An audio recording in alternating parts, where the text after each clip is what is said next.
a todas e todos. Por suposto, agradecer ante nada a organización por parte do Consello da Cultura Galega desta xornada e o convide que nos fai a Asociación Cultural Irmáns Suárez Picallo, que me toca a min representada nesta mesa como, bueno, un pouco como condutor da mesa e encantado de participar representando a Asociación Cultural Irmáns Suárez Picallo, que, como ben sabedes, ten moita actividade tamén no campo memorialista aquí no Concello de Sada. Somos unha asociación que leva o nome dos irmáns Suárez Picallo, de Ramón e de Xoán Antón, as dúas das facianas da represión franquista, no caso de Xoán Antón o asesinato e no caso de Ramón o exilio. Son dúas das facianas, entre outros, da represión franquista.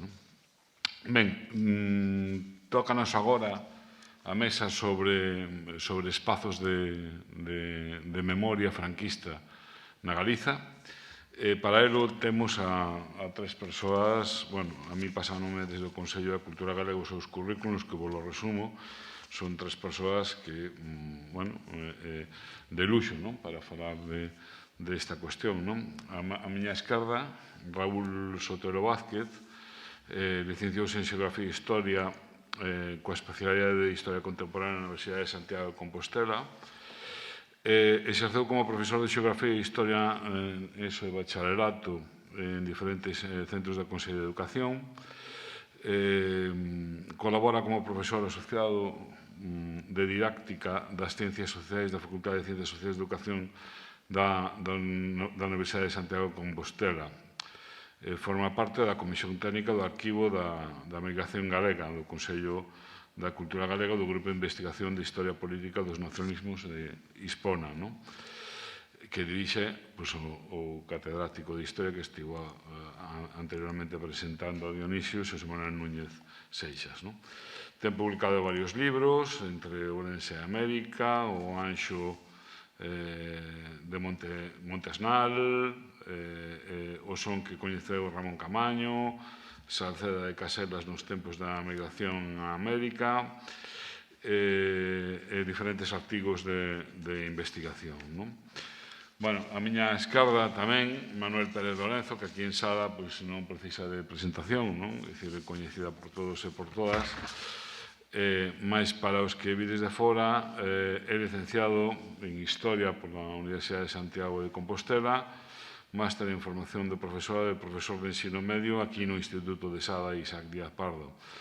Ten desenvolvido investigacións centradas na Segunda República e o franquismo en Galicia, así como na historia local, da cal eu dou fe de que ten traballos abondosos e moi ricos ao respecto.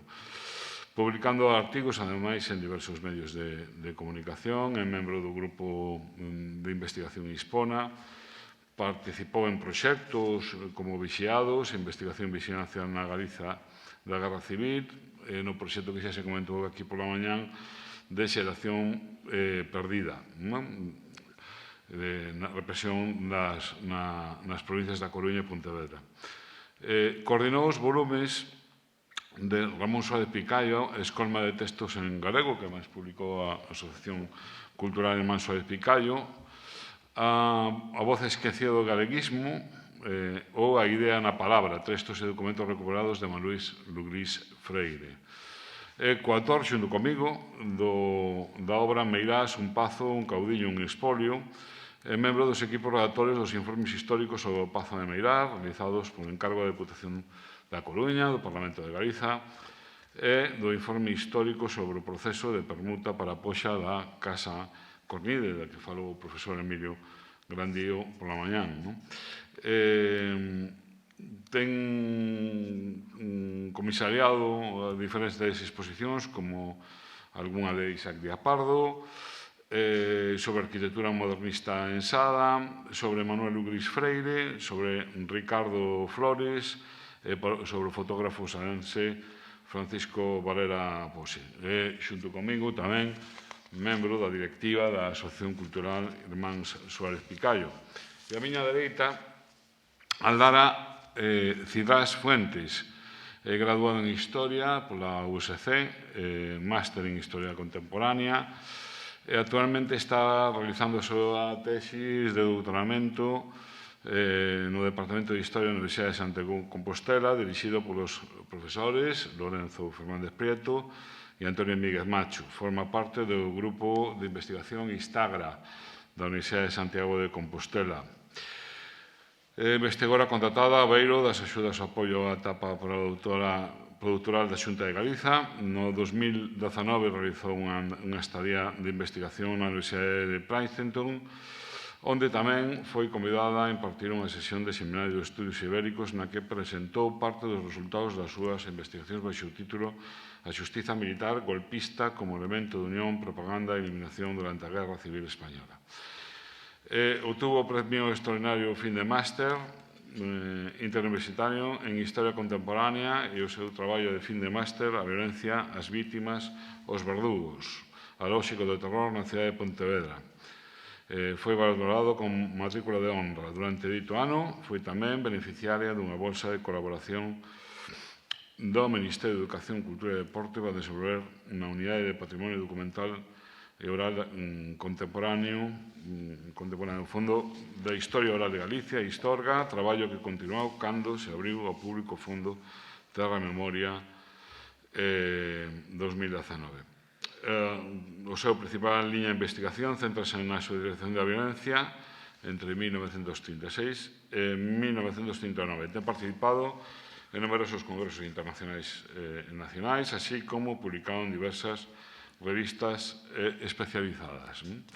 Ben, como comentábamos pola mañán, comentouse aquí pola mañán nesta mesa, hai diferentes, pola mañán e pola tarde, agora mesmo o Dioniso nos daba algunhas claves sobre lugares de memoria en Galiza, vedes que, bueno, pues existen múltiples lugares de memoria, non? É dicir, o Consello de Cultura Galega centrou, creo que de maneira moi acaída, dous espazos, non? Como son o Pazo de Mirás, residencia oficial e símbolo de impunidade franquista dun réxime totalitario como foi o franquismo, e tamén a Illa de Memoria, non? A Illa de San Simón, que representa un símbolo tamén, bueno, pues da represión franquista na súa versión propia dos réximes totalitarios e fascistas, como foi o franquista. Pero existen outros múltiples lugares de memoria, con múltiples facianes. Aquí na comarca da Coruña temos moitos. Pola mañán comentouse tamén o caso do Campo da Rata, agora mesmo o caso do cárcere da Coruña, o mesmo o Portiño, é dicir, como lugar de memoria. E desa vai esta mesa, é dicir, que significan os lugares de memoria, e que facer cos lugares de memoria na Galiza, nesa memoria franquista. Para ello, bueno, pues vamos a abrir unha quenda de intervencións de 15 minutos, se vos parece. Comezades por quen queirades, e a temática xa coñecedes. Quen se anima? Eu non teño ningún problema. Pois nada. Pero bueno, escoitadesme ben, sí. De todas formas, creo que me vou exceder un pouquiño no tempo, porque a min avistaronme de que tiña ata 20 minutos para falar, entón voume aproveitar ata o último momento. Bueno, moi boas tardes a todas, moi boas tardes a todos. Antes de comezar, gustaríame dar o agradecemento de rigor á organización, ao Consello da Cultura Galega, en colaboración co Concello de Sada e a Asociación Cultural Irmáns Suárez Picallo, e tamén a Xosé Manuel Núñez Seixas pola coordinación do evento e o convite para participar hoxe aquí, e a Carlos Babío pola presentación, así como aos meus dous compañeiros de mesa, Manuel Pérez Lorenzo e Raúl Soutelo. Pero que sexa un agradecemento de rigor non quere dicir que sexa nin menos honesto nin menos sincero. senón todo o contrario. Faime moita ilusión estar hoxe aquí en Sada, un lugar que, como sabemos, convertiuse por méritos propios nun símbolo de resistencia e de resignificación, non? Que tanto estamos falando diso, deses lugares de memoria do franquismo. E tamén me fai moita ilusión volver a retomar pouquiño a pouco estes encontros presenciais, non? Nos que podemos xerar coñecemento dende o común, dende as reflexións colectivas e así aprender todas nos de forma horizontal, non? Ao menos sei que este é o meu caso e todas as aportacións, todos os coloquios me están resultando profundamente enriquecedores. Así que, de novo, grazas á organización, a todas as persoas participantes polas súas aportacións ao longo do día e grazas, por suposto, a todas as persoas que estades hoxe aquí no público compartindo o vosso tempo con nos e tamén grazas ás persoas que estades aí arriba cos asuntos técnicos que son moi importantes. Cando estaba pensando na miña intervención para a xornada de hoxe, que é titulada Que facer cos lugares de memoria do franquismo, en concreto, claro, nesta mesa redonda, os lugares da memoria do franquismo en Galicia, o primeiro no que me puxen a reflexionar foi en que entendemos por lugares de memoria do franquismo. É unha cuestión aparentemente obvia, pero que en realidade non é tanto e admite a introducción de certos matices. Principalmente podemos dicir que temos tres opcións. A primeira é que estes son lugares de memoria xerados polo franquismo, non para coroarse a sí mesmo. Ocórreseme como, por exemplo, o Val dos Caídos, non? Na Serra de Guadarrama, ou moito máis preto, a monumental cruz que chega a coroar o Castro en Vigo, xusto en fronte do Concello, pese aos múltiples intentos en prol da súa desaparición por parte de diversos colectivos desatendidos polas institucións. A segunda opción é que son lugares de memoria antifranquista. Agora diredes vos, ou polo menos estaredes pensando, porque aínda non é a quenda de preguntas, pero Aldara, se son lugares de memoria do franquismo, como van ser lugares de memoria antifranquista? Pero é que a memoria nunca é lineal, nin estática, nin definitiva, e os lugares da memoria do franquismo e do antifranquismo poden ser dúas caras dunha mesma moeda interrelacionados entre sí como se dunha banda de Moebius se tratase. Volvamos momentaneamente aos lugares de memoria do franquismo. Habitualmente, estes foron lugares que foron foco da violencia golpista primeiro e franquista despois, uns lugares que foron resignificados durante a guerra ou na inmediata posguerra como lugares de vitoria do novo réxime, pero que pronto se converteron en lugares de esquecemento, pois, como sabemos, despois da Segunda Guerra Mundial, a separación case cosmética de España das potencias do eixo, o franquismo precisaba reinterpretarse a sí mesmo para poder sobrevivir no novo contexto internacional. Fronte á imposición do esquecemento reforzada polos pactos de silencio que sustentaron a cultura da transición e que tamén falamos moito deles ao longo desta xornada, falar de memoria acaba sendo un acto reivindicativo que foi e segue sendo un dos grandes piares fundamentais do activismo antifranquista e non se motivo moitas destas agrupacións memorialistas levan por nome Asociación pola Recuperación da Memoria de tal sitio ou Comisión pola Memoria Histórica de tal outro. Que os lugares de memoria franquista mirados dende outra perspectiva son tamén os lugares de sufrimento e de esquecemento das vítimas. Por lo tanto, lugares que deben ser recuperados e conmemorados cun novo ollar e cunha nova narrativa máis acorde á realidade democrática. En este sentido, os lugares de memoria serían entón a derradeira e definitiva, esperemos, evolución destes lugares de violencia primeiro, de vitoria despois, de esquecemento máis adiante, para acabar recuperándoos e resignificándoos como lugares de memoria. Entón, se queremos ser máis pragmáticas, temos unha terceira opción, é que podemos entender os lugares de memoria do franquismo como aqueles lugares de memoria xerados durante o franquismo como etapa histórica que vai dende o 36 ou 39 ata o 75. Xa non falamos de lugares de memoria nin de vítimas nin de victimarios, pero, ollo, esta tampouco é unha opción equidistante. Non estamos falando nin de que uns e outros están iguais, nin que a guerra civil fose unha guerra entre irmáns, no que todo o mundo tivo a culpa, porque iso xa está de sobra desmentido pola historiografía. Nesta terceira opción simplemente establecemos de forma aséptica que a interpretación dun mesmo feito pode ter lecturas diferentes segundo a perspectiva dende a que se mire e segundo os intereses que se atopen detrás desa perspectiva que poden ir dende a conmemoración das vítimas ata o branquexamento da violencia xenocida. Esta opción, que en realidade, como podedes imaginar, engloba as dúas anteriores, de máis flexible, e, polo tanto, ten moitas máis posibilidades, moitos máis fíos os que podemos tirar, e lévanos a outra precisión conceptual, que son os lugares de memoria. entendidos de forma abstracta. E isto tamén o introduciu o profesor Núñez Seixas pola mañá, pero quero retomalo. Este termo, lugares de memoria, lieu de mémoire, foi cuñado e popularizado polo historiador galo Pierre Nora nos anos 80 nunha obra colectiva homónima ao concepto seminal dentro deste rico campo de estudo dentro da historiografía e dos estudos culturais. A súa popularización, con todo, como ben dixo, o profesor non foi fiel á idea orixinal que tiña Nora sobre os lugares de memoria. Habitualmente, o uso que se lle dá este concepto é de lugares físicos onde sucedeu algo que merece a pena ser rememorado. É dicir, tratase dunha aplicación, digamos, espacial, unha aplicación material do concepto.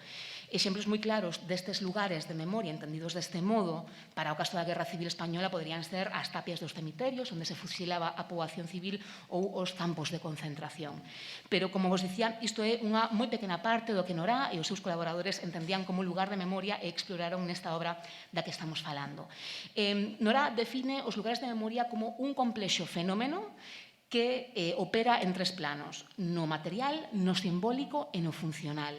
E para el son, e cito textualmente, elementos híbridos que buscan inmortalizar a morte e materializar o inmaterial. E isto, que parece algo tan etéreo, tan vago, na práctica tradúcese na obra dos Lieu de Mémoire por capítulos dedicados a elementos tan absolutamente dispares como, por exemplo, o antigo réxime, a Revolución Francesa, a Xoana de Arco, Verdún, o Tour de Francia, os nomes das rúas, a Marsellesa, o concepto de xeración ou o libro En busca do tempo perdido de Proust. Entón, chegamos así a unha segunda gran contradicción, que ás veces os lugares de memoria non son lugares, ou dito outro xeito, os lugares de memoria poden ser non lugares, como acabamos de ver na obra de Nora. Afastémonos xa do contexto francés e volvamos ao caso galego e español, que son os que nos competen hoxe. Nos sabemos, en 2021, que o abano de actitudes sociais fronte á violencia masiva do golpe e da guerra civil foi moi diverso, pero unha idea que permanece sempre presente, transversal na fonte oral, é a do medo, a idea do terror, porque o recordo dunha violencia sen límites, dunha guerra civil, é o recordo do mesmo inferno. É o inferno que é intanxible, etéreo, penetrante, non ten lugar, están todos os espazos, tanto públicos como privados. Non ten límites, non se pode circunscribir, atópase nas entrañas. É dicir, o inferno, traducido neste medo aparentemente omnipresente, habita cada casa, cada rúa, cada edificio, cada corpo. Xa non se atopa simplemente na sede do goberno civil tomada polos militares ou nos centros de reclusión e tortura, aínda que tamén. O medo non se sinte simplemente ante o pelotón de fusilamento, aínda que tamén. Podemos mesmo preguntar se acaso non serán peores as horas de espera previas á execución ou a incerteza dunha nai ou un pai ante o seu fillo ou filla desaparecidos. A subxectividade desta cuestión inhabilita calquera tipo de resposta taxante, que a necropolítica, que atopa a súa máxima expresión a través da guerra, excede todos os espazos físicos e impregna todos os aspectos da vida das persoas. É absolutamente inabarcable. Pero cando esta memoria traumática se convirte en relato, abandonase esta perspectiva, e cando a persoa narradora, sexa esta víctima, victimaria, testemunha ou, por exemplo, historiadora, toma a palabra, as necesidades da estrutura narrativa demandan unha acción, é dicir, uns actores, unha escena e un tempo.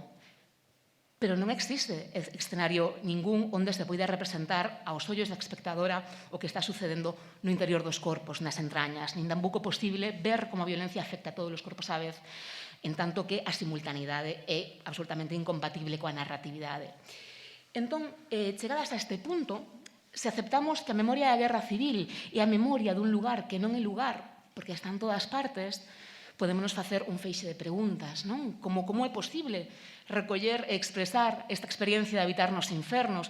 Ou pode contarse o que non ten lugar, en tanto que sucede nas entrañas e a vez é ubicuo? Ou tamén é posible narrar o inenarrable e delimitar o que non ten límites? Para resolver este atranco podemos acudir ao campo das narrativas simbólicas e, de feito, isto algo que se fai de forma casi inconsciente pola sociedade, que chega a lugares comuns para poder transmitir o seu pasado. No caso da Guerra Civil Española, dende aí un tempo atrás, a min venme interesando moito un fenómeno concreto que o relato da violencia masiva deste episodio fundamental da nosa historia asentase nunha relación semiótica entre acontecementos determinados que teñen lugar en vilas concretas e a súa generalización para pasar a representar todo o terror do conflito. É dicir, a historia do golpe da Guerra Civil contase a través de metasucesos que se convirten en metáforas do terror ou en microcosmos, digamos, de todas as violencias que se desplegan a partir do 18 de xullo de 1936. Ao resultado deste mecanismo de procesamento e codificación dunha memoria traumática que é coral e diversa, polo cal un suceso vinculado metonímicamente a un lugar excede de sí mesmo e pasa a simbolizar no imaginario colectivo toda a dor e todo o terror de todos os sucesos do conflicto no cal se contextualiza, non? Tanto na súa parte visible como aquela que sucede nas entrañas. Eu chamo Aleph de memoria ou Alephs de memoria. E isto é unha referencia clara ao conto do escritor argentino Jorge Luis Borges, que coñeceredes, e quen describe o Aleph como o lugar onde están todos os lugares do mundo vistos dende todos os ángulos. E o cal creo que sintetiza moi ben a natureza destes nós da rede narrativa da memoria traumática da guerra. Os Alephs, en certo modo, actúan como fitos fundamentais no metarrelato que fixa unha identidade colectiva. E falo de identidade colectiva, pero hai que ter en conta que estas non son nin únicas nin excluintes. Todo o contrario, no caso da guerra podemos apreciar como conviven diversos Alephs que representan estas diversas realidades. O curioso é que adoitan corresponderse con vilas ou con cidades pequenas que non teñen por que ser veciñanzas exclusivamente rurais, pero que tampouco son as grandes urbes como Madrid ou Barcelona, tal vez porque son tan inmensas que é difícil delimitalas e vinculalas a un único suceso ou porque son tan grandes que isto reduce a súa representatividade. Isto é importante, porque a forza narrativa dos Alephs atópase nesta premisa de que estas cidades de provincia son lugares moi tranquilos e, de repente, no lugar onde semella que nunca pasa nada, acontece o inimaginable. E esta idea é clave e é a máis poderosa dende o meu punto de vista e así parece que o reforza a fonte oral cando o trata, non? Que fai moitas referencias a este respecto. Penso que todo isto que vos estou contando, que se ve un pouco abstracto, non? Tal vez ímolo ver de forma máis clara cun exemplo. Se falamos da Guerra Civil Española, probablemente o que a moitas lles veña a cabeza sexa o caso de Guernica, non? Este digo Guernica, eu xa non teño que facer explícito a que me refiro. Todas vos sabedes que falo do bombardeo da vila vasca de Guernica, perpetrado pola aviación xermano-alemana en abril do 37, e no que morreron alrededor dunhas 200 persoas. Entón, Guernica é por antonomasia o Aleph de memoria da Guerra Civil Española, iso sí, do relator republicano da guerra. Probablemente o seu homólogo dentro do discurso do réxime franquista sexa Paracuellos, non? Por cuestións obvias. Que o bombardeo de Guernica represente todos estes horrores da Guerra Civil, hoxe pode nos parecer algo tan obvio que nin sequera non lo cuestionamos, pero en realidade no momento no que se produciu o bombardeo non había nada que pudese levar que este suceso acabaría tendo a forza simbólica e discursiva que chegou a ter. De feito, Guernica non era o episodio nese momento máis cruento da guerra, moitísimas máis persoas morreron, por exemplo, na desbandá, este gran episodio esquecido do conflicto, no que morreron asasinadas 4.000 persoas, unhas 20 veces máis o número de vítimas civis de Guernica, e que tivera lugar apenas 2 meses antes. Tampouco de Guernica fora o primeiro bombardeo, de feito, un de características semellantes, non? Un bombardeo sobre civis tivera lugar na vila veciña de Durango un mes antes, e tampouco fora o primeiro episodio sanguinario presenciado por xornalistas estranxeiros, pois en Badaxoz tamén os había e tamén asistiron con profundo terror ás matanzas levadas a cabo polas tropas do entonces tenente coronel Yagüe en agosto do 36. Pero, con todo, é Guernica que se convirte en símbolo destes horrores da Guerra Civil Española e probablemente de todas as guerras, pois Guernica acaba se convertendo no exemplo máis claro e atroz da violencia da guerra total e moderna e da destrucción absoluta. Isto débese, por suposto, a utilización explícita que foi a República deste episodio, mediatizando como un relato de sufrimento e de resistencia e outorgándolle a maiores algo moi importante, que é un cariz de loita internacional contra o fascismo. Isto animou, a súa vez, a numerosos intelectuais e artistas solidarios coa causa republicana a elaborar unha produción cultural que alimentou o simbolismo de Guernica e que atopou no mural de Pablo Picasso a súa máxima expresión. A súa importancia foi tal que mesmo o presidente Negrín, o presidente do goberno Negrín, asegurou que para a República a obra equivalía no plano propagandístico o mesmo que unha victoria militar na fronte. Entre os nacionalistas vascos a obra non gustou tanto, pero esta sería outra historia. E para concluir con esta parte, Guernica alcanzará unha dimensión case mítica ao establecerse un paralelismo entre a expatriación do goberno republicano no exilio e o Guernica igualmente exiliado no MoMA de Nova York ata o restablecemento da democracia en España.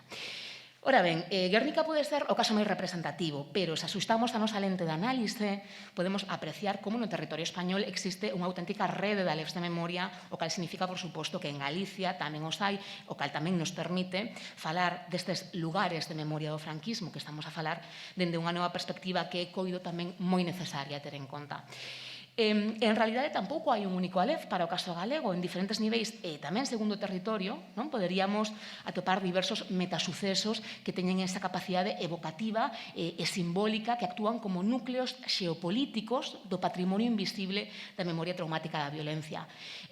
Probablemente, se vos preguntase agora, me poderíades dicir varios alefs, os que mellor eu non reparei, pero tamén hai que ter en conta que non sempre teñen por que estar vinculados a unha matanza. Por exemplo, poderíamos considerar a Meirás, que debe ser a parroquia galega, por outro lado, máis coñecida, alén do Pardonelo, como un alef de expropiación do Estado franquista, aínda que sabemos que o Pazo non foi o único destas características. Pola mañá, pois falamos da Casta Cornide na Coruña e tamén poderíamos mencionar o exemplo do Cortijo de Cambogaz en Sevilla, propiedade aínda da familia Queipo de Llano. Con todo, se tivésemos que escoller un único lugar representativo da violencia sufrida pola cidadanía galega despois do 18 de xullo do 36, probablemente a elección máis consensuada sexa San Simón. E, de feito, Monse Fajardo falou da historia da illa como lugar de memoria e desmemoria hoxe pola mañá. E como sabemos, como comentou ela tamén, a illa foi declarada Illa da Memoria no 2005 en vistas á celebración do 2006 como Ano da Memoria, ano no cal se inaugurou un centro de interpretación que desafortunadamente está completamente ignorado polas institucións autonómicas. San Simón non foi o único campo de concentración de Galicia, nin sequera da provincia de Pontevedra, pero sigue sendo o máis referenciado na fonte oral. Pode ser tamén que a súa potencialidade narrativa se vexa reforzada pola proximidade da capital e de Pollo, en concreto da parroquia da Caíra, por motivos que veremos agora. Estes lugares, estes núcleos forman unha sorte de triángulo da memoria galega vinculada á violencia do golpe da guerra a través, por un lado, dunha violencia masiva de milleiros de presos que estaban en San Simón e nos demais penais da zona, pero tamén dunha violencia que se exerce de forma moi concreta contra unha persoa con nomes e apelidos e que todas coñecemos, que é Alexandre Bóveda.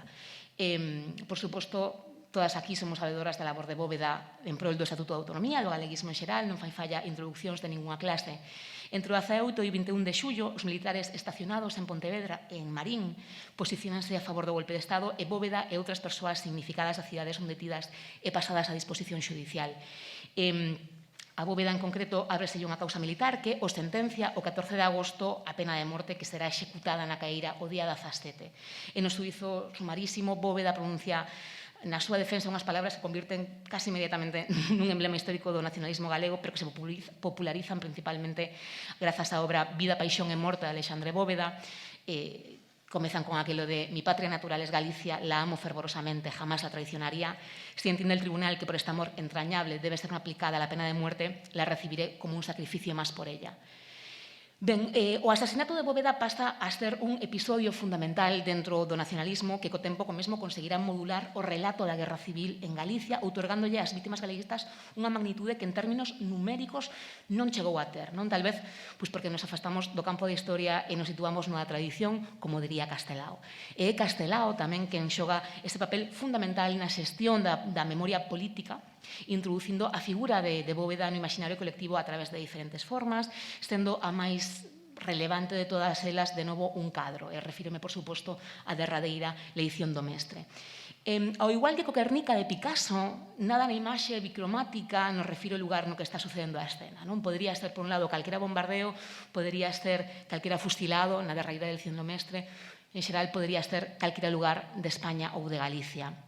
E a súa transversalidade, o que fai as obras e os sucesos que representan absolutamente universais.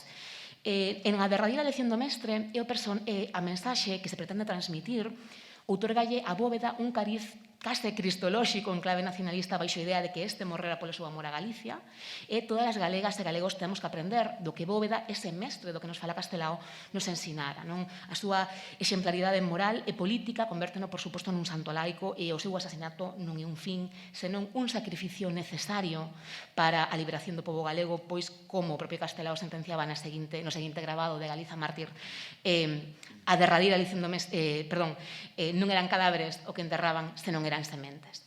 Pero a diferencia do Guernica, en a derradira lección do mestre, o cadro segue exiliado en Argentina, símbolo de que esa liberación nacional aínda non foi acadada. Outras iniciativas que afondaron nesta mitificación da figura de Bóveda, como a declaración do 17 de agosto como Día de Galicia Mártir, que se comezou a facer en Bos Aires a partir do 45 e a partir do 77, tras a morte xa de Franco, adquire un matiz político, público e reivindicativo xa en Galicia, coa celebración anual de ceremonias de recordo das víctimas da dictadura. E no 96, a petición da Fundación Alexandre Bóveda, esta memoria é materializada cun monumento na Caeira, onde se siguen celebrando estas cerimonias públicas, convertendo a este espazo da memoria nun deses lugares físicos de peregrinación que son fundamentais na elaboración e na promulgación dun relato de identidade nacional. Pero, de novo, creo que é preciso resaltar que o importante non só é a consagración deste espazo físico como lugar de memoria, que o é, pero tamén ter en conta o lugar que ocupa na memoria, non? Perspectiva que ás veces esquecemos en prol da literalidade do termo. E xa vou concluindo a miña intervención, descúlpame polo tempo excedido. O tema recorrente que percorre de fondo todos os relatorios de hoxe é que facer cos lugares de memoria do franquismo. Como podemos resignificalos, no caso deste como un palimpsesto teñan diferentes capas que problematizan a súa reconversión, ou como podemos recuperalos no caso de que fosen desleixados ao esquecemento e abandonados como lugares de desmemoria. Eu non teño unha resposta única porque non hai. Segundo o que entendamos por lugar de memoria do franquismo e máis o que entendamos por lugar de memoria en sí, enlazando co comezo da miña intervención, podemos optar por unha solución ou outra.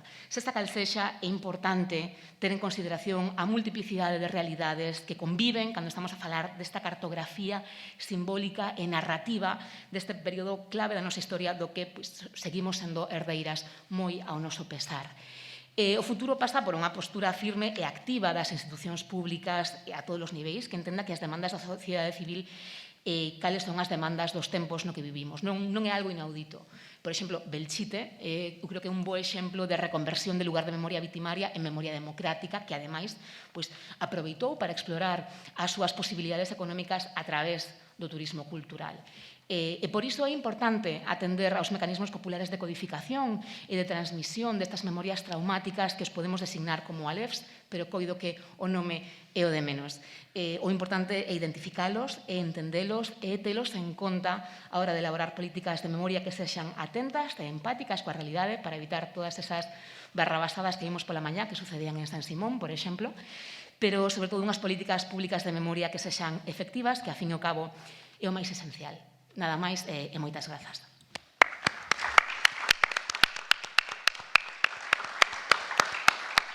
Moitas grazas a ti, Aldana. Non sei se Raúl ou... Vale, perfecto. Ben, pois nada, boa tarde a todas e a todos. Sumarme aos agradecementos que xa formulou a Aldara, evidentemente ao Consello da Cultura Galega, particularmente a Xosé Manuel Núñez Seixas, que coordina esta xornada, e a todas as persoas que me precederon, que eu creo que coas súas ponencias están configurando, desde logo, unha xornada altamente suxerente. A proba, para min, no meu caso, é que eu tiña preparado un esquema moi sinxelo para a miña intervención de agora, que se convertiu nalgo prácticamente inintelixible a base de anotacións que fun facendo ao longo do día, que, supoño que non seguirei demasiado. Ben, enlazando un pouco coa intervención de Dionisio Pereira, que abordaba a cuestión de outros lugares de memoria, non de memoria da represión, senón de memoria vinculado, por exemplo, ao movimento obreiro. Eu na miña intervención, considero que, sobre todo despois xa da intervención de Aldara, creo que se deu unha perspectiva bastante interesante desde o punto de vista xeral do que son os lugares de memoria, das súas posibilidades de uso. Eu vouno, porque ademais creo que me toca intentar levar máis ao plano local, decía, enlazando co que comentaba Dionisio, en Sada existe un edificio emblemático, as escolas e os contornos, un edificio erguido nos anos 20, produto do traballo dunha sociedade como moitas de migrantes en Nova York. A emigración de Sada foi masivamente aos Estados Unidos de América, desde, sobre todo, os anos 10 do século XX. Ali constituíron unha sociedade, unha asociación, xa desos contornos, para crear ensada escolas, intentando suplir un déficit que existía por parte do Estado. Esas escolas, entre os elementos máis visibles que tiñan, contaba con dúas columnas, as dúas columnas que franqueaban o portal de entrada, que arriba de todo tiñan dous símbolos que hoxe poderíamos considerar bastante asépticos, dúas bolas do mundo, con cada unha, dúas bolas do mundo nas que se identificaba América, lugar de orixe dos cartos que se pagaran esas escolas, e en cada unha, superposta á bola do mundo, unha figura dun neno lendo un libro. Ben, é un dos primeiros elementos que eliminan os sublevados en 1936. Algo, xa digo, non había unha fouce, un martelo, nin sequera unha estrela de 5 puntas, unha bola do mundo cun neno lendo un libro que se consideraba simboloxía a suprimir. Isto por entroncar un pouco co que comentaba antes Dionisio. E un pouco na liña do que decía Aldara na intervención anterior, evidentemente os espazos de memoria teñen diferentes dimensións, diferentes valores. Teñen unha dimensión máis simbólica ou emotiva, se se quere, sobre todo cando falamos de espazos ligados a episodios traumáticos, a un pasado traumático. E se falamos de espazos ligados á ditadura, ao franquismo, con independencia de que sexan espazos ligados directamente á violencia ou á represión ou a outros aspectos da dictadura, están en si mesmos ligados a un espazo traumático. Para unha persoa que padeceu a ditadura, unha ditadura que evidentemente oprimiu a unha parte considerable da sociedade, calquera lugar que se poida identificar coa ditadura ten unha componente traumática.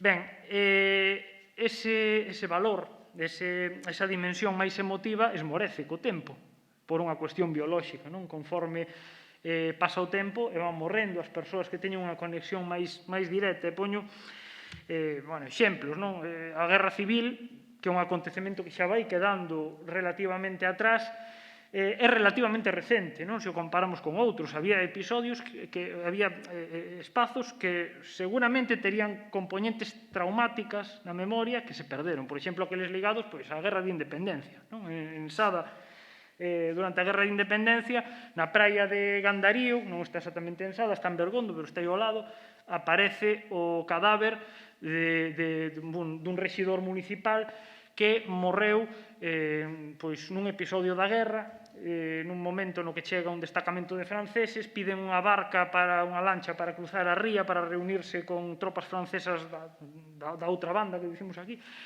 E este alcalde, nun xesto patriótico, recollido por Luis Freire nun traballo que fixo no século XIX, tería autoafundido a barca no medio da ría para que os franceses non puderan chegar, morrendo o propio rexidor que aparece. Seguramente iso, durante algún tempo, para a familia dese señor ou para a xente vinculada a él, sería un lugar cunha certa carga simbólica. Perdeuna por completo. A día de hoxe, porque hai un texto de Luis Freire que recolle iso, pero que casi ubicamos máis no campo da mitoloxía que como un acontecemento vivo. E indo máis ao que nos toca, máis preto, en Sada, en tempo relativamente recente, ano 2007, érguese un monumento ás vítimas da represión franquista, que recolle nomes de persoas que foron asasinadas pola ditadura, xa digo, hai 14 anos. Entre 2007 e 2021, o significado que ten ese monumento cambiou xa, foi mudando, porque a sociedade foi mudando e as persoas que vivían no ano 2007 non son as mesmas que viven hoxe. Persoas que estiveron presentes na inauguración hoxe xa non están.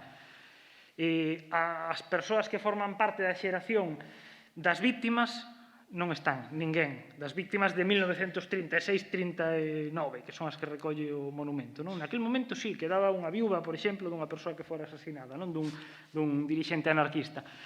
Pero que a xeración dos fillos, moitos tampouco están xa. Persoas que naceron nos anos 30. É dicir, que o paso do tempo muda esas consideracións. O do mesmo xeito, un espazo simbólico, pero para quen coñece a historia que ten ese espazo, que é tremendamente descoñecida.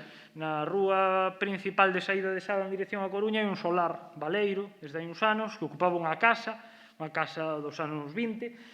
Esa casa era propiedade dun industrial do que hoxe denominaríamos un emprendedor, un señor que se chamaba Eugenio Pazos, que no mesmo local tiña unha carpintería, un ultramarinos, unha sucursal de banco e unha funeraria. Todo iso ocupando o mesmo espazo. Este señor era un dirixente republicano, de izquierda republicana, que se ten que exiliar, a casa é incautada, perde as súas propiedades, vai acabar noutras mans, que finalmente, despois de varias herranzas, pois a casa véndese hai uns anos e demoleuse, sin máis. Nunca estivo resignificado, nin nunca houve ningún tipo de identificación dese espazo que hoxe é un solar baleiro. É dicir, é unha memoria que estivo tan solapada que nunca chegou a expresarse e o elemento en sí desapareceu, xa non existe. Ben, ese é unha desas dimensións, a máis simbólica ou a máis emotiva. Despois está a dimensión didáctica, da que estou seguro de que Raúl nos poderá falar, porque nas lides docentes ten bastante máis experiencia da que poida ter eu, porque leva bastante máis tempo. Así que, pero sí que eu creo que hai que poñer o punto aquí, de cara ao futuro. Ao final, os lugares de memoria poden ser oportunidades excelentes de entender e de explicar aos demais o noso pasado. Ademais, desde a referencia directa, material e concreta. Non só entender o pasado, sino para educar en valores democráticos e de promoción dos dereitos humanos. Poño un exemplo moi sinxelo.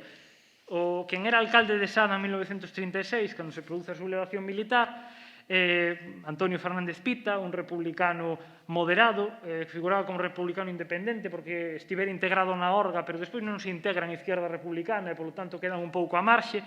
Digo republicano moderado ata o punto de que, cando son cesadas as corporacións municipais a partir do ano 34 polo apoio á folga de Asturias, pois en Sada non é cesada a corporación, mantense a mesma corporación durante toda a Segunda República.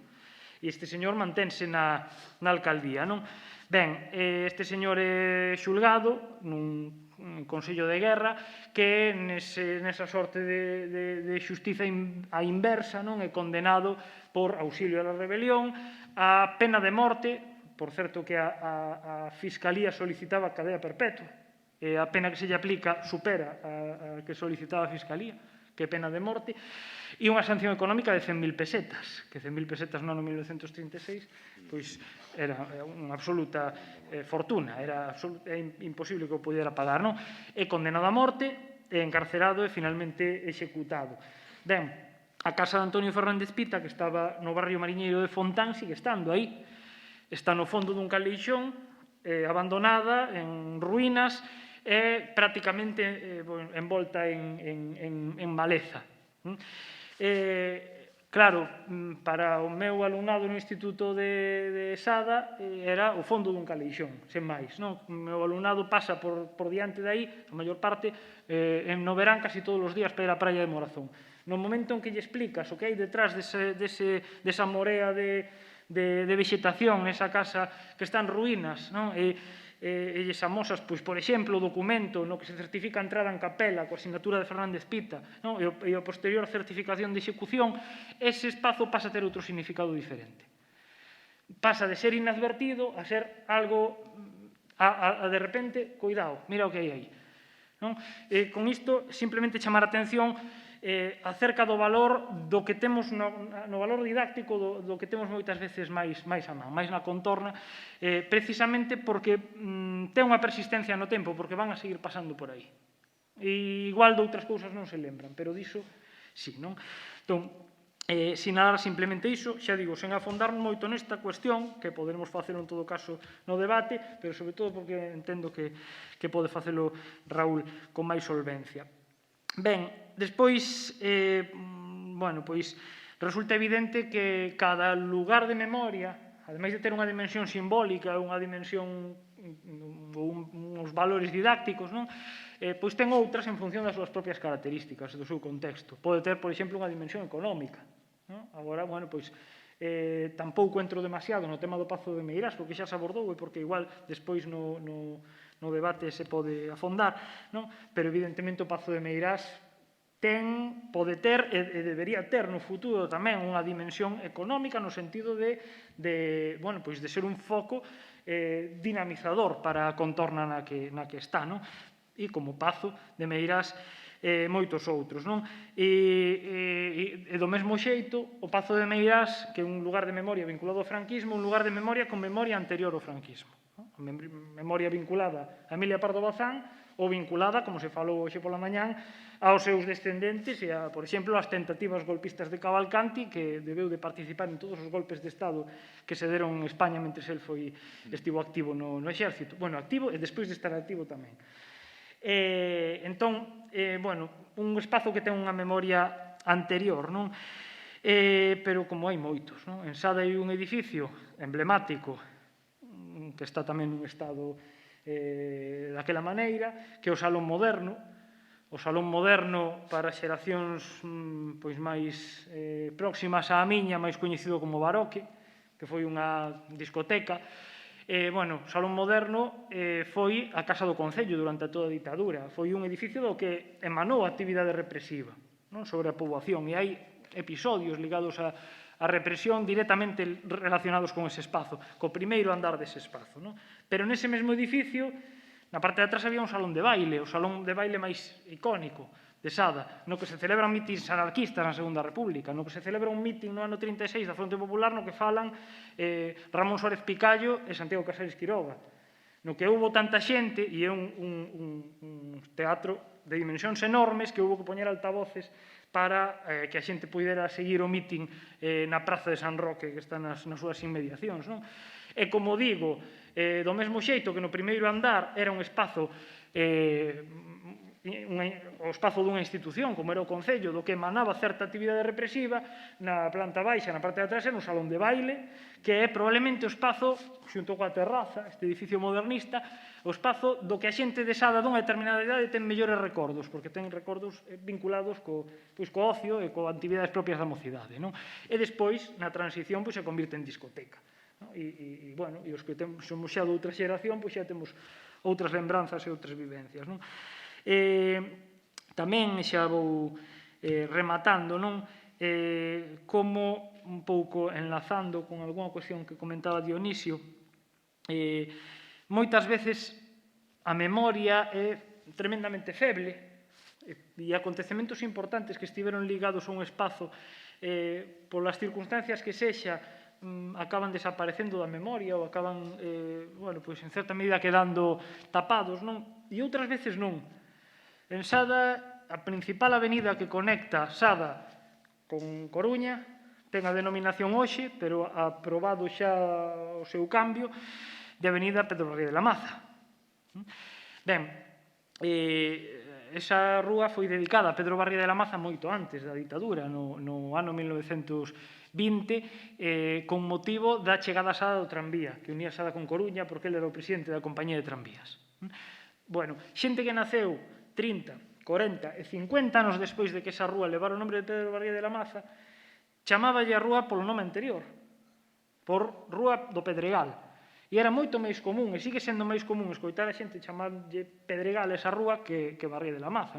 Pero hai outro caso máis extremo, hai outra rúa que se chama Rúa Linares Rivas, dedicada a Linares Rivas, non o escritor, sino o seu tío político da Restauración, Aureliano Linares Rivas, que, se non me lembro mal, foi dedicada a este señor no ano 1892, en Sada, sustituindo o que antes era a antiga Calle Maior. Xente que naceu 60, 70 e 80 anos despois dese cambio de nome seguía chamando Calle Maior, a Rúa Linares Rivas. Entón, como a memoria é algo tremendamente elástico e tremendamente complexo. E hai memorias, a veces, que teñen unha capacidade de persistir tremendo. Entón, sin máis, simplemente ata que punto, espazos que tiveron unha carga emotiva e unha carga de memoria moi grande acaban convertíndose casi en interrogantes cando deixa de haber xente que recoñece esa carga, que cando se produce unha ruptura xeracional, e entón aí hai que xogar ese papel de, a veces, non só resignificalos, senón simplemente dicir que existen, e que aí están. E ese oco, ese interrogante, en clave histórica, poñelo sobre a mesa. Eu, sen máis, deixo-vos con Raúl. Moitas grazas.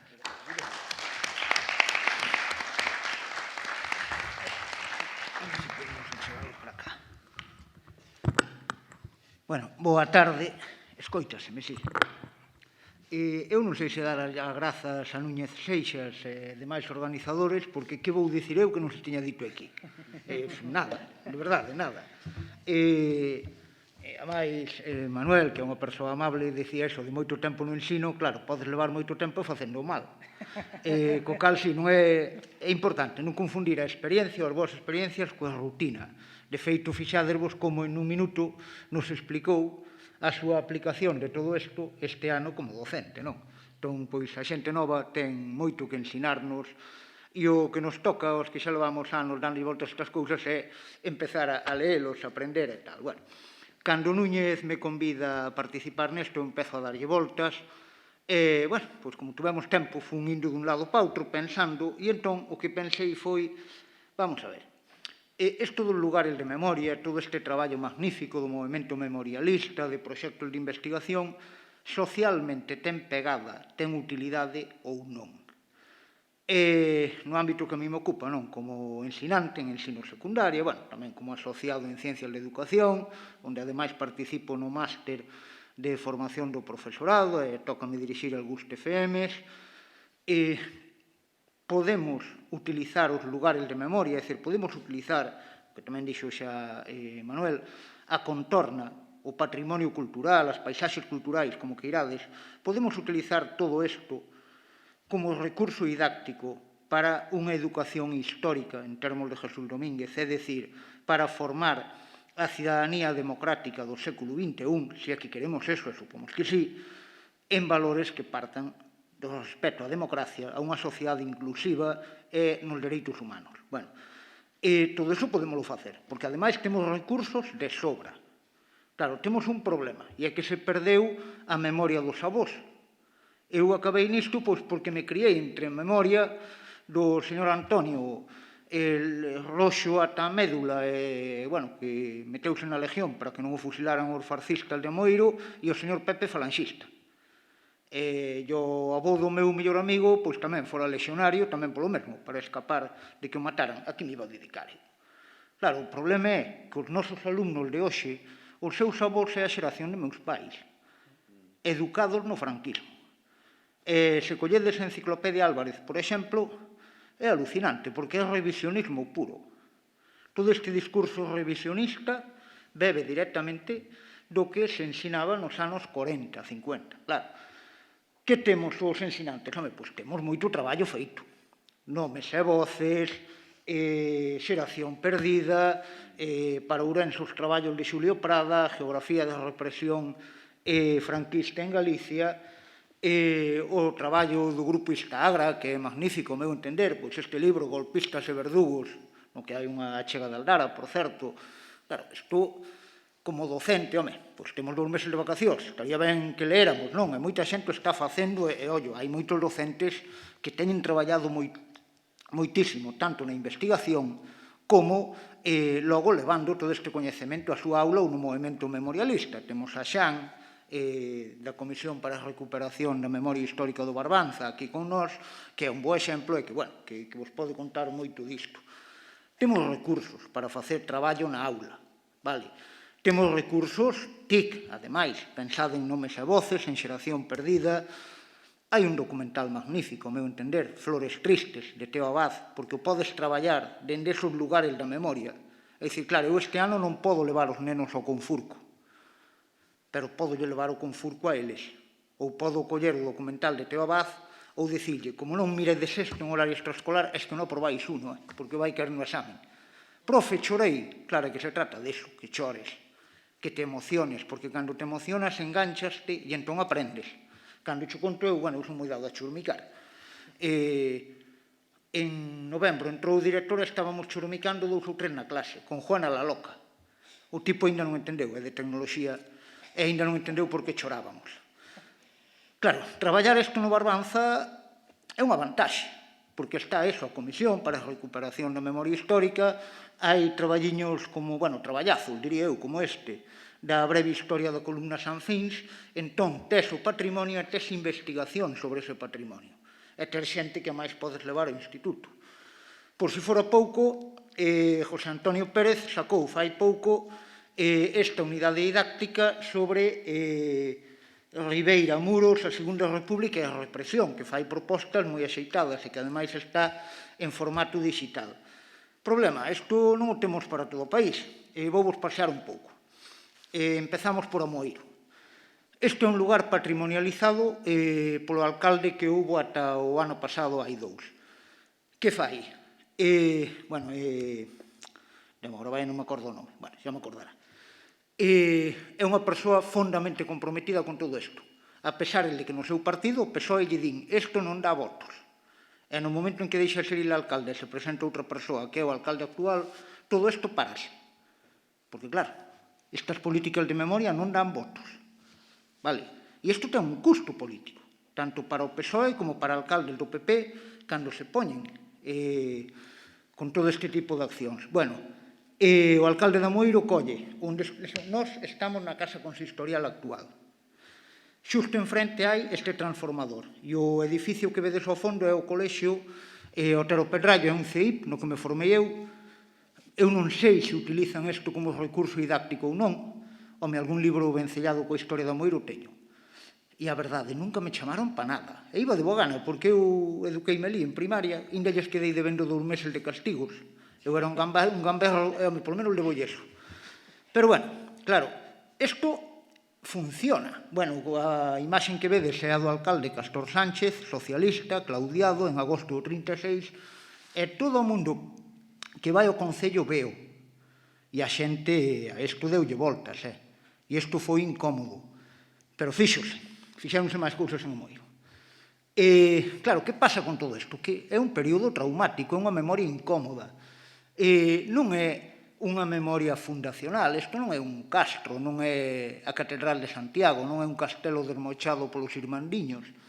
Entón, claro, isto é algo que a historia de arte iría reivindicado, pero é traumático e, como tal, é incómodo. As fotos tamén se poden considerar lugares de memoria. Home, Dionisio diríame que, tal como vedes vos, superior esquerda, ese barco, un dos barcos dos Currás, unha familia chegada a Portosín, vencellada coa represión, co asasinato. Nas Rías Baixas, que sí. Os cemiterios, lugares de memoria por antonomasia. Claro, a min que me interesan dos cemiterios? Interésamo de Portosín, o vello histórico, porque aí vedes tamén arriba 2 panteóns da burguesía local, dos armadores que denunciaron a David Mariños Ramos, o líder da CNT, que primeiro o detiveron, levárono preso aquí a Santiago e logo fusilárono. Pero a familia de David Mariños Ramos, no panteón familiar, fai ese lugar de memoria, líder da CNT. E isto a xente de Portosín veo. E eu teño boa conta de cando vou por ali, con as miñas fillas levo por ali, claro, danse situacións curiosas. Cordeiro, Valga, outro cemiterio parroquial, o mesmo. A familia de Celestino Carbia Campaña tamén. cando por fin consiguen recuperar os seus restos, poñen esta lousa alcalde de Valga, fusilado o 5 de maio de 1937, aos 38 anos. É algo que eu procuro facerlle ver aos meus rapaces. Claro, nos anos 90, cando eu facía entrevistas orais, era un mozalbete e non caía neso, pero é que esta xente fusilaron a moi nova maioría. Tronzaronlle os proxectos de vida deles e da súa familia. E aí entramos no que se dicía Armañá. Esas mulleres que tuveron que sacar adiante a familia, eses fillos marcados. O sea, isto foi terrible, non? E, claro, o problema, se entrades na página web de Portosón ou de Valga, esta memoria non existe nesa historia oficial do sitio virtual institucional desos concellos. Tampouco no de Lousame. Imos agora a Lousame. Bueno, isto é Cea, un cemiterio en Cea. Claro, aí temos unha lousa, a segunda tamén por arriba, dun mozo falanxista con 17 anos. Que pode mover a un mozo de 17 anos a pegar tiros, matar xente? Claro, isto se faz co alumnado de segundo de bacharelato pense isto, no canto de los dos bandos e la evolución interna e la guerra civil. Vamos a ver, machiño, pensa porque un tipo da tua idade foi matar xente que había detrás. Vale. É como se utilizou eso. Sobre todo nesta época na que os meus alumnos e os teus, todos empezan a lucir banderitas e cores verdes que a min dan unha profunda incomodidade. Estou moi contento deso, porque algún, vos rapaces, polo demais, pero algún colla sale da aula de vez en cando a baixa.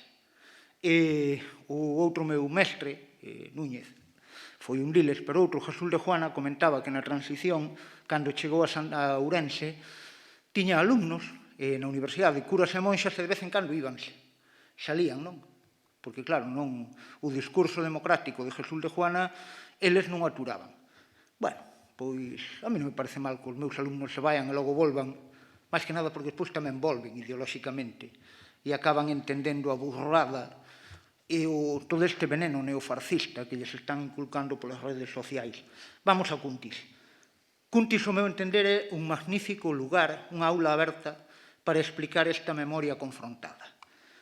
Porque en Cuntis temos, por unha banda, neste espacio que hai alrededor do balneario, un monumento a Blanco Torres, temos a Casa de Cultura Blanco Torres, onde, por certo, eu liei a Monse Fajardo.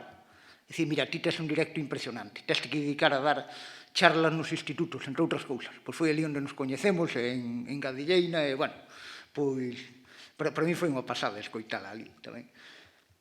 Temos outro monumento ás víctimas da represión franquista en Cuntis, e, ollo, temos o monumento aos canteiros, unha profesión moi vencellada coa mobilización sociopolítica na Galicia do primeiro terzo do século XX. Pero en Cuntis temos moito máis. Xusto enfrente temos a igrexa parroquial, coa cruz dos caídos, segunda imaxen por arriba, José Antonio e demás. Temos a impresionante casa parroquial do cura, que che permite explicarlles o poder real, económico, social tamén que tiña un cura. E logo temos, nun lateral da igrexa, esta imaxen a unha beata que queren santificar. E, bueno, que a señora esta ten unha vida do máis interesante. Isto quen tiña que explicarlo era Ofelia Rey Castelao, porque esta señora era apaixoante, no século XVII. E temos a Rúa Alférez Provisional. Que máis queremos? Todo isto en Cuntis. No caso de Cuntis, cando Eladio Pérez Fernández Manso daba clase ali, utilizábase como recurso didáctico, agora non o sei. Vímonos Caro Barbanza. O Confurco, un espacio de morte. O Confurco marca o límite entre os concellos de A Pobra, Rianxo, Boiro, Noia, Portosón tamén está perto. No 2018 inaugúrase este monumento, as voces silenciadas, un caso que eu creo que hai que pôr en valor. A persoa que vedes na primeira imaxen por arriba é Teresa Villaverde, alcaldesa, compañeira do máis do instituto, profesora de lingua galega, alcaldesa de Lousame polo PP. Ese PP que o mañá lle dicía, oi, aquí os nosos, o noso Partido Popular, de Galicia. Ben, Teresa, onde eu sei, xa pode contar moito máis, colaborou, facilitou e participou na inauguración. E foi moi bonito ver alcaldes, segunda imaxen, de diferentes partidos políticos participando niso. Claro, problema, imaxen de abaixo, coa mesa creo que non a vedes unha lástima. O Confurgo agora mesmo é o medio de ningures. É un cruce de estradas que cando vas pola estrada ou paras ou non ves esa lousa, é dicir, ti non sabes o que hai ali. Claro, isto é un problema, cando facemos lugares de memoria no medio do monte que non molestan, que non xeneran incomodidade, que non firen sensibilidades, o que aconteceu en Casimarro, nesta localidade de Cuenca. Entón, nese sentido, claro, o mesmo acontece con outro espacio que se memorializa, Terra de Outes, na estrada que sae de Outes cara a Muros. Un monolito que imos enchendo paseniñamente de lousas conmemorativas, etc. Incluso Jorge reverte no seu día este libro Libre te quiero, bueno, coa figura de Manuel Otero, este republicano galego que perdeu a vida ao desembarco en Normandía. Claro, o problema, ese espacio todo ano está morto. Unha vez ao ano imos ali, facemos unha conmemoración, pero non funciona. A placa que vedes no medio é do Concello de Noia. Tamén o Concello de Noia que quere estar aí. Bueno, pois vámonos a Noia. Cal é a memoria asumida en Noia? Literatos locais, María Mariño, Prudencio Romo, Antón Avilés de Tramancos e as orixes medievais. Si de Sanoia, ali no medio dunha rúa, chantaron un monolito enorme da fundación da vila e tal. Isto é a memoria asumida. Si buscamos esta memoria reivindicada, temos que preguntar. Ou lle preguntas ao anterior alcalde, ou a Xerardo Agrafoxo, ou Chico, non la encuentras. A memoria reivindicada cal é? Bueno, 3 lousas que conmemoran o bombardeo por un hidroavión saído de Marín o 25 de xullo da vila, non? Pois, claro, Lousame estaba moi politizado, enviaran unha columna de mineiros a defender a Coruña, entón había que meterlle medo a xente de Noia. E iso fais. A xente de Noia pisa esas lousas que están no chan, unha delas nunha parede, e non as ve, non sabe delas. O seu pregunteille, cando as imaxes de arriba, a terceira, pregunteille a un amigo que é abogado, que ten o despacho nesa rúa, mira, esta lousa onde está? Di, non, eso aí non vai. Que sí, home, pois dime onde está, porque eu paso por ali todos os días. Claro, non funciona. Na Facultade de Ciencias de Educación, na miña área, pois, bueno, temos traballado un pouco, sobre todo Ramón López Facal, ten traballado estas cuestións de educación histórica, coa contorna e tal. Fai 2 anos. Non, sí, o curso pasado, non este, o anterior. Unha alumna fixe un TFM estupendo, precisamente tratando de pôr en valor todo este patrimonio agachado como recurso didáctico. Problema, queríamoslo levar á práctica nos 2 institutos. Veo o confinamento e non se pudo. Ata neso tuvemos mala sorte. É un traballo que quedou morto. A Rúa do Cantino, un obreiro de Noia que o asasinan, é o tipo de represaliado desta loita de clase. O Cantino recupera o Xerardo Agrafoxo con un libro estupendo e ademais dedícase unha rúa.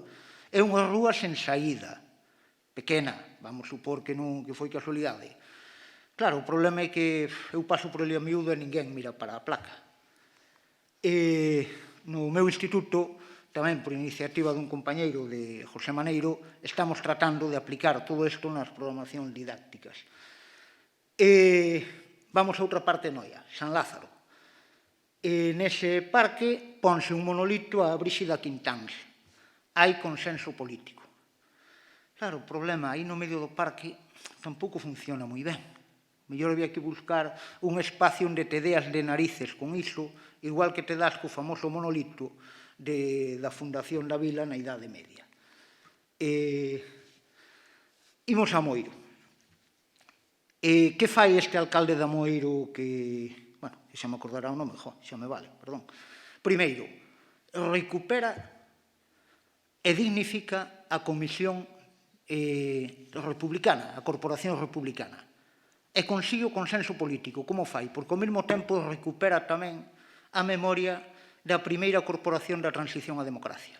de maneira que meteu no mesmo lote a Corporación Republicana e Socialista e a esa corporación que logo moitos deles están vivos, ainda a maioría, e que logo derivaron cara ao Partido Popular, etc.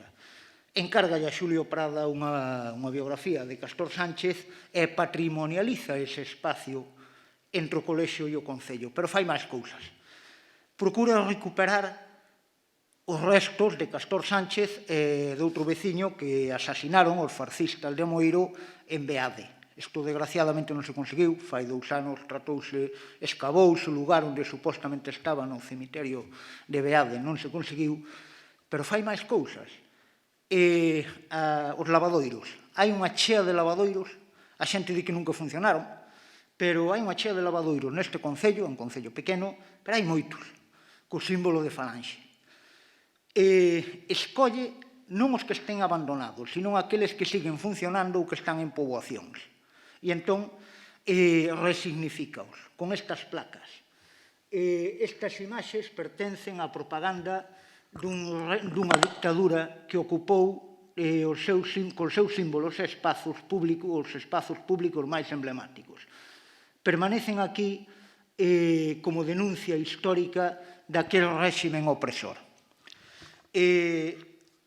Como evitou as críticas da oposición? Isto financiouse voluntariamente. O crowdfunding non lle costou un peso ao Concello.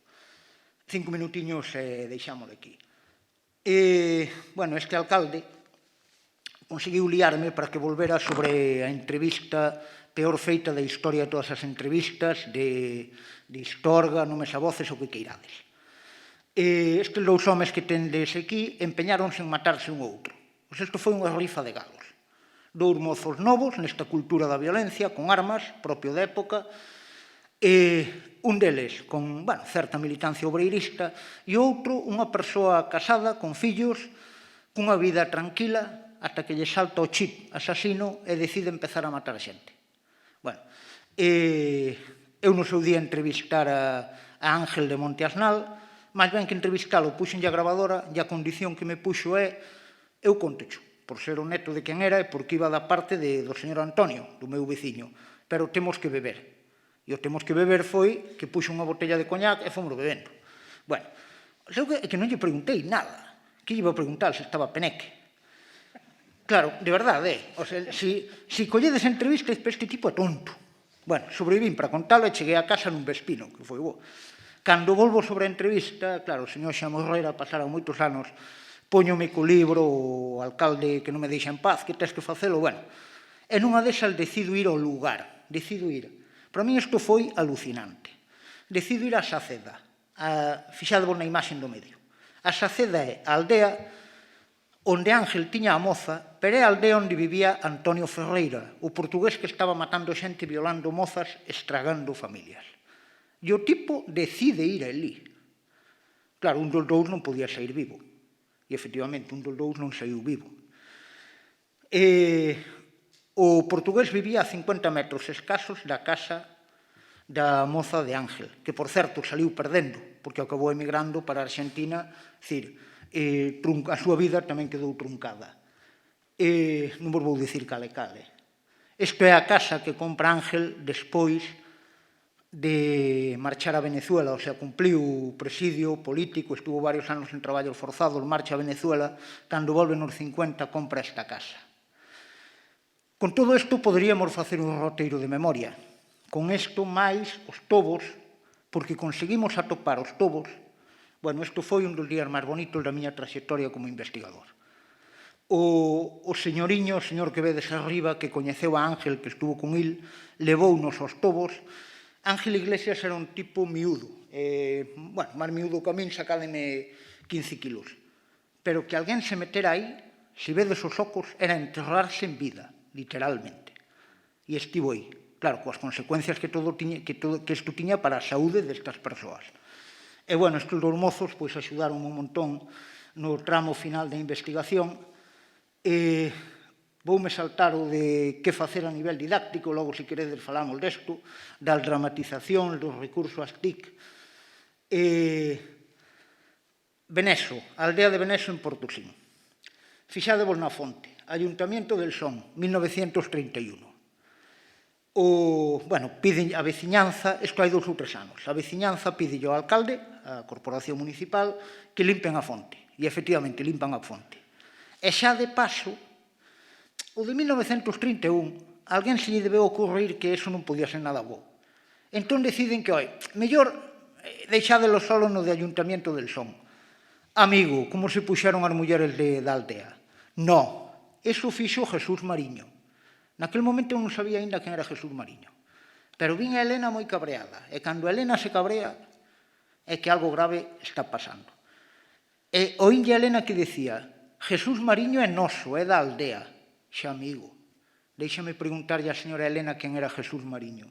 Jesús Mariño, do que apenas hai fotos, a casa que vedes no medio e a casiña na que vivía, é o prototipo de americano que retorna nos anos 30 sen diñeiro, pero moi concienciado. Concelleiro republicano, e finalmente é verdade que, hasta onde poidemos averiguar, José Manuel Vázquez Lijó e máis eu, era o home de palla doutro americano rico, pero acaba sendo o alcalde de Portosón, o último alcalde constitucional. Queda moi pouca memoria de Jesús Mariño. Queda a fonte, que se salvou, porque as mulleres da aldea dixeron: no, Jesús Mariño é noso. E era noso porque ao final axudaba a todo o mundo, comía na casa da veciñanza e tal. E queda esta foto. E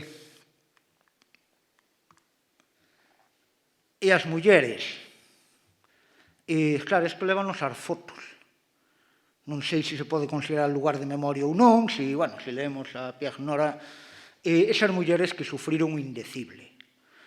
E, claro, aí tamén o fixemos moi mal. Por unha banda, o feito de que os investigadores fóramos a maioría homes e que non reparáramos nisto. A última foto, non sei se a vedes, claro, aí o libro de Monse Fajardo, Matriarcas, é de lectura obrigada. A foto de abaixo son as vellas da miña aldea. A foto é moito máis nova do que semella. Eu non sei casi nada desta xente. E a maioría coñecinas, e algunha delas deume un colo. E como non me espabile, voume quedar sen saber nada. E son mulleres que sobreviviron no franquismo. Non foron víctimas directas de represión, etc. Pero, temos recursos, temos posibilidades, xogamos contra o tempo, pero, en principio, eu creo que podemos levar todo isto á aula e que deberíamos utilizar moito máis os lugares de memoria e a contorna.